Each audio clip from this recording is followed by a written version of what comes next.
السلام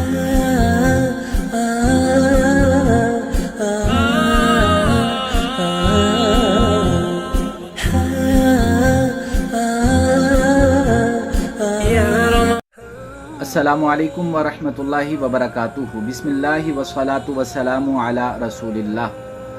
رب اشرح لی صدری ویسر لی امری واحلل عقدۃ من لسانی یفقہوا قولی۔ اللہم انفعنا بما علمتنا وعلمنا ما ينفعنا وزدنا علما۔ دوستو، آج کے درس میں دو چیزوں کا ذکر ہوگا، ایک تو لیلۃ القدر کی علامات اور دوسرا اعتکاف کے متعلق کچھ گزارشات آپ کے سامنے رکھوں گا۔ سب سے پہلے کہ لیلۃ القدر، جس کی ہم نے کل آپ کے سامنے قرآن و سنت کی روشنی میں فضیلت بھی بیان کی، نبی علیہ الصلوۃ والسلام کا جو اس بارے میں طریقہ کار تھا وہ بھی آپ کے سامنے رکھا۔ اب اس رات کی علامات کیا ہیں، کیونکہ انسان ہے اس کے دل میں یہ بات آتی ہے کہ مجھے بھی پتہ چلے کون سی رات لیلۃ القدر کی تھی، اس کی کیا علامات ہیں، کیا نشانیاں ہیں۔ تو اس سلسلے میں نبی اکرم صلی اللہ علیہ وسلم نے مختلف مقامات پر مختلف احادیث میں اس کی کچھ نشانیاں بیان فرمائیں۔ صحیح مسلم میں ہے، نبی اکرم صلی اللہ علیہ وسلم نے فرمایا کہ اس رات کا جو سورج طلوع ہوتا ہے، رات ختم ہوئی تو صبح جو سورج طلوع ہوتا ہے، آپ صلی اللہ علیہ وسلم نے فرمایا وہ گول تھالی کی طرح ہوتا ہے۔ جس طرح پلیٹ گول ہوتی ہے، اس طرح وہ گول تھالی کی طرح ہوتا ہے۔ اس کی شعاعیں نہیں ہوتی، ریز وغیرہ نہیں ہوتی، اس کی کرنیں نہیں ہوتی، ورنہ عام روٹین میں آپ دیکھتے ہیں کہ سورج کی کرنیں ہوتی ہیں، شعاعیں پھیلی ہوتی ہیں۔ فرمایا اس دن کا جو سورج ہے اس کی کرنیں نہیں ہوتی، اس کی شعاعیں آپ کو پھیلی ہوئی نظر نہیں آئیں گی، اور وہ سورج ایسا ہوتا ہے کہ جس کو آپ آسانی سے دیکھ سکتے ہیں۔ نارمل روٹین میں آپ جب سورج کو دیکھیں تو آپ کی آنکھوں کو جلن محسوس ہوتی ہے، آپ آسانی سے سورج کو نہیں دیکھ سکتے، لیکن اس دن کا سورج جب طلوع ہوگا، رات ختم ہوئی، صبح جو سورج طلوع ہوگا اس کو آپ دیکھ سکتے ہیں، وہ آپ کی آنکھوں کو تکلیف نہیں پہنچاتا۔ اور مسند احمد میں نبی اکرم صلی اللہ علیہ وسلم نے اس رات کی کچھ نشانیاں جو بیان فرمائی، فرمایا یہ رات، اس میں شیطان نہیں ہوتا، یہ رات پر نور رات ہوتی ہے، اس میں ایک خاص قسم کی آپ روشنی محسوس کر سکتے ہیں، پر نور رات ہوتی ہے۔ نمبر 2 آپ نے فرمایا، نمبر 3 آپ نے فرمایا یہ رات پر سکون رات ہوتی ہے، آسانی سے گزر جانے والی رات، اس میں کوئی تنگی نہیں ہوتی، یہ انسان پر گرا نہیں گزرتی۔ نمبر 4 آپ علیہ الصلوۃ والسلام نے فرمایا یہ رات معتدل رات ہوتی ہے، نہ زیادہ گرم ہوگی اور نہ زیادہ ٹھنڈی ہوگی، نہ اس رات میں آپ زیادہ گرمی محسوس کریں گے اور نہ ہی زیادہ ٹھنڈ محسوس کریں گے، معتدل رات ہوتی ہے، پر امن اور پر سکون رات ہوتی ہے۔ نمبر 4 آپ علیہ الصلوۃ والسلام نے فرمایا اس رات میں کوئی تارا وغیرہ نہیں ٹوٹتا۔ آپ دیکھتے ہیں نا کہ ایک دم ایک روشنی سی نکلتی ہے آسمان سے، کوئی تارا ٹوٹتا ہے جس کو شہاب ثاقب بھی کہتے ہیں۔ فرمایا یہ تارا ٹوٹنے والا عمل بھی اس رات میں نہیں ہوتا۔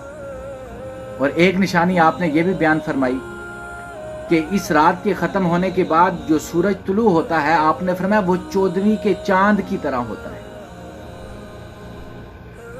اس کی جو روشنی ہوتی ہے اس سورج میں، جب یہ سورج طلوع ہوتا ہے تو ہلکا سا سرخی مائل ہوتا ہے،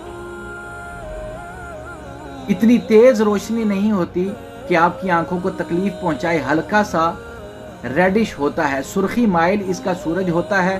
آپ نے فرمایا اس کی شعاعیں بھی نہیں ہوتی اور یہ سورج میں حرکت بھی نہیں ہوتی، وائبریٹ، جیسا آپ دیکھتے ہیں کہ سورج کو آپ دیکھتے ہیں تو وہ ہلکا سا حرکت کرتا ہوا، تھرتھراتا ہوا محسوس ہوتا ہے۔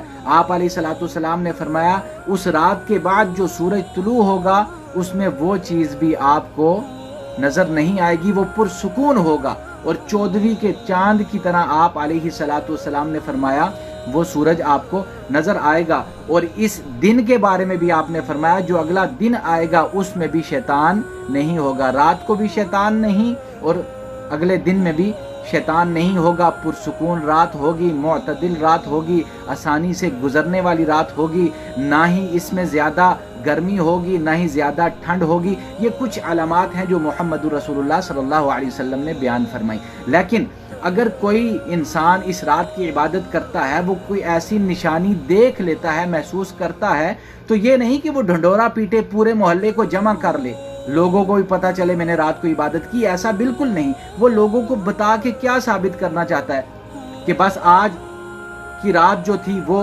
लैलतुल क़द्र होगी, इसके बाद खूब लंबी तान के सो जाएं और अपने दुनियावी मामलात करें, इबादत करना छोड़ दे। नहीं, ऐसा बिल्कुल नहीं। अगर एक इंसान मसलन पहली ताक रात में उसने इबादत की, वो कोई निशानी महसूस करता है तो अपने पास रखे, अल्हम्दुलिल्लाह। वो किसी दूसरे को ना बताए कि उसके बताने के बाद लोगों का वो शौक, वो जज्बा ख़त्म हो जाए लैलतुल क़द्र की तलाश का। अगर एक इंसान ने 21वीं रात को इबादत कर ली, वो महसूस करता है कि वही ताक रात है, इन अलामात में से कोई अलामत उसने देख ली, तो वो लोगों को ना बताए। क्योंकि बाद में 23वीं, 25वीं, 27वीं, 29वीं रात को जो लोग इबादत करेंगे, अगर वो रातें ताक रात उनमें से कोई नहीं, लैलतुल क़द्र कोई नहीं उन ताक रातों में से, लेकिन जो कुरान की तिलावत की, जो दुआ मनाजात की, जो ज़िक्र व अज़कार किए, जो तौबा इस्तिग़फ़ार की, उनका तो अजर अपनी जगह है। उस अजर से तो इंसान लोगों को महरूम ना करे, लोगों के सामने बयान करके कि फ़लाँ रात थी ताक रात, मैंने ये उसमें निशानियाँ देखी हैं। ये निशानियाँ थी जो पैगम्बर अलैहिस्सलातु वस्सलाम ने बयान फरमाई। इसके अलावा कुछ अलामात जो उलमाए किराम बयान करते हैं, जी समंदर का पानी मीठा होता है, बाज़ लोगों को दरख्त सजदा करते देखते हैं। ये किसी का अपना तजर्बा हो सकता है, अपना एक एक्सपेरिमेंट हो सकता है, लेकिन हम किसी के तजुर्बे को, किसी के ज़ाती तजुर्बे को हम दलील नहीं बना सकते। दलील हमारे लिए वही है जो कुरान और सुन्नत में आई, जो सहाबा किराम रिदवानुल्लाहि अलैहिम अजमाइन ने सही सनद से बयान कर दी। जो चीज़ आ गई हमारे पास, वही हमारे लिए दलील है। इसके अलावा किसी का ज़ाती तजुर्बा वो दलील नहीं हो सकती। और यही कुछ अलामात हैं जो लैलतुल क़द्र की हमारे सामने शरीयत में, कुरान और सुन्नत की रोशनी में हमारे सामने मौजूद हैं। और एक और अहम चीज़, बाल लोग सोचते हैं कि भाई सऊदी अरब में तो लैलतुल क़द्र ताक रात और थी, पाकिस्तान में और है। तो मेरे भाइयों, ये अपने अपने मतले का एतबार होता है। आप जिस जगह हैं उधर सूरज और चांद के तुलू होने का एतबार किया जाएगा। नबी अलैहिस्सलातु वस्सलाम ने फरमाया, जब तुम चांद तुलू हो जाए उस एतबार से रोज़ा रखो, रमज़ान शुरू करो, और रमज़ान को ख़त्म भी चांद देख के करो। अगर मतला अबर आलूद है तो उस वक्त तुम गिनती के 30 दिन पूरे कर लो, क्योंकि इस्लामी महीना या 29 दिन का होता है या 30 दिन का होता है। अगर चांद नज़र आ गया, रोज़ा रख लो। चांद नज़र आ गया, तुम ईद कर लो। मतला अबर आलूद हो जाए, वो मामला आज के दौर में है नहीं। जदीद साइंस का दौर है, टेक्नोलॉजी का दौर है। मतला अबर आलूद हो तब भी ऐसी मशीनरी है कि चांद देखा जा सकता है। इसलिए हमें रुयत हलाल कमेटी पर एतबार करना चाहिए। उसमें हर मकतबा फ़िक्र के उलमाए किराम मौजूद हैं, लेकिन लोग पता नहीं अजीब अजीब बातें करते हैं। जी एक रोज़ा खा गए, चांद मोटा नज़र आ रहा था, 2 दिन का था। नबी अलैहिस्सलातु वस्सलाम ने फरमाया, ये अल्लाह की निशानियों में से एक निशानी है। कभी चांद अल्लाह पतला करके दिखाता है, कभी मोटा करके। चांद जब ज़्यादा मोटा नज़र आए, ये नहीं सोचना चाहिए एक रोज़ा खा गए। ओ भाई, एक रोज़ा खा के इतने उलमाए किराम पूरी उम्मत का बोझ अपने सर पे क्यों ले? उनको क्या मिलेगा एक रोज़ा ज़ाया करने से, एक रोज़ा खा लेने से? इसलिए ऐसी बातें नहीं करनी चाहिए। जो जिस मुल्क में है वो अपने मुल्क के एतबार से, उस चांद के एतबार से रोज़ा भी रखेगा, रोज़ा अफ्तार भी करेगा, उसकी ताक रात भी उसी के एतबार से होगी, उसकी ईद भी उसी के एतबार से होगी। वो सारे मामले उसी एतबार से करेगा जिस मुल्क में वो रहता है, उस मुल्क के चांद के मतला के एतबार से वो सारे मामलात को करेगा। दूसरी चीज़ एतिकाफ। मेरे भाइयों, ये भी एक नबी अकरम सल्लल्लाहु अलैहि वसल्लम की ऐसी सुन्नत है कि आप सल्लल्लाहु अलैहि वसल्लम के बारे में आता है, आप हर साल एतिकाफ किया करते हैं। एतिकाफ में इंसान अल्लाह के घर में सारी दुनिया से कट जाता है। किस लिए? अल्लाह से अपना ताल्लुक मजबूत करने के लिए। अपने बीवी बच्चों को छोड़ दिया, अपने कारोबार को छोड़ दिया, अपने सारे मामलात, दुनियावी मामलात जो जायज़ थे, जायज़ नाजायज़ मामलात तो वैसे भी छोड़ने चाहिए, जायज़ मामलात को भी तर्क कर दिया और अल्लाह के घर में गोशा नशीन हो गया कि सिर्फ अल्लाह की इबादत करनी है, कोई दूसरा अमल नहीं। सिर्फ अल्लाह से कुर्ब, अल्लाह का कुर्ब हासिल करना है, अल्लाह के साथ ताल्लुक को मजबूत करना है। अल्लाह की खातिर सारी दुनिया को छोड़ के अल्लाह के घर में उसने एतिकाफ कर लिया। किस लिए? کہ मुझ से मेरा अल्लाह राज़ी हो जाए, मैं अल्लाह का कुर्ब हासिल कर लूँ। आप अलैहिस्सलाम के बारे में आता है, अबू हुरैरा रज़ियल्लाहु ताला अन्हु बयान फरमाते हैं कि आप सल्लल्लाहु अलैहि वसल्लम पर काना युरज़ु अला नबी सल्लल्लाहु अलैहि वसल्लम अल कुरआन कुल्ल आमिन मर्रतन, हर साल एक बार आपके सामने कुरान पढ़ा जाता।